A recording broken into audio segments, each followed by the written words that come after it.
tentang pentingnya 10 malam terakhir ini, sehingga apa? Sehingga kita harus memaksimalkannya. Ya. Bagaimana cara memaksimalkannya? Cara memaksimalkannya adalah dengan cara meningkatkan amal ibadah kita, baik itu dalam segi sholat, kemudian tilawah Al-Quran, murojaah, sholat-sholat sunnah, ibadah-ibadah sunnah, dan lain sebagainya.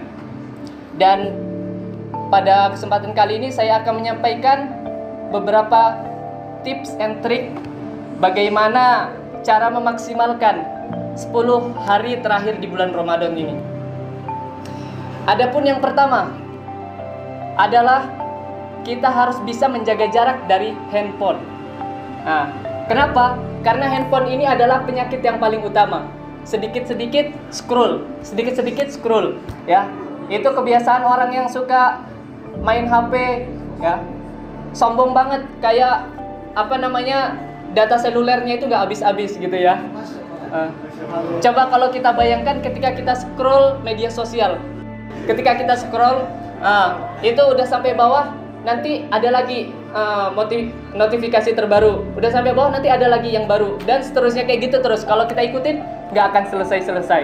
Nah, jadi itu tips yang pertama, kita jauhkan diri dari handphone.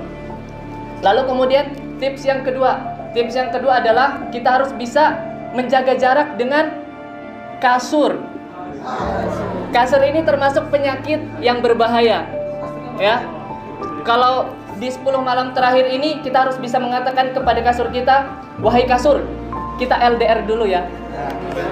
Jadi di 10 hari terakhir ini kita harus bisa memaksimalkan waktu. Jangan sampai sedikit-sedikit rebahan, sedikit-sedikit tidur, ya.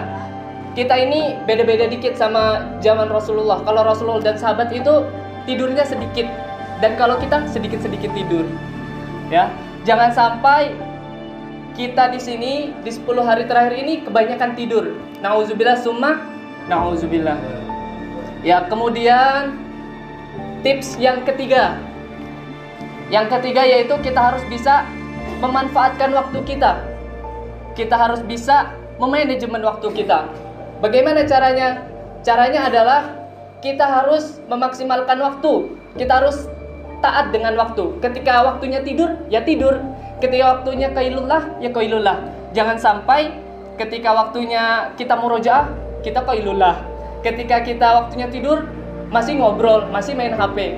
Nah, ini tidak taat kepada waktu.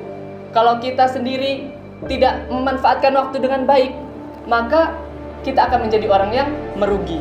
Nauzubillah summa nauzubillah. Kemudian tips and tricks yang terakhir ya. Yang terakhir ini kita harus memperbanyak istighfar dan zikir kepada Allah.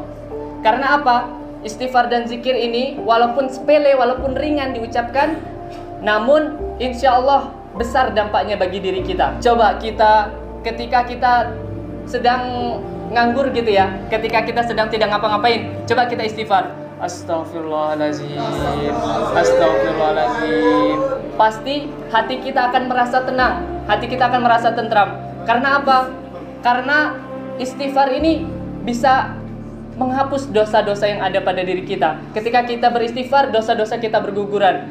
Jadi ketika ada waktu luang, jangan sia-siakan istighfar walaupun hanya 1 atau 2 kali, ya. Karena itu sangat bermanfaat insyaallah.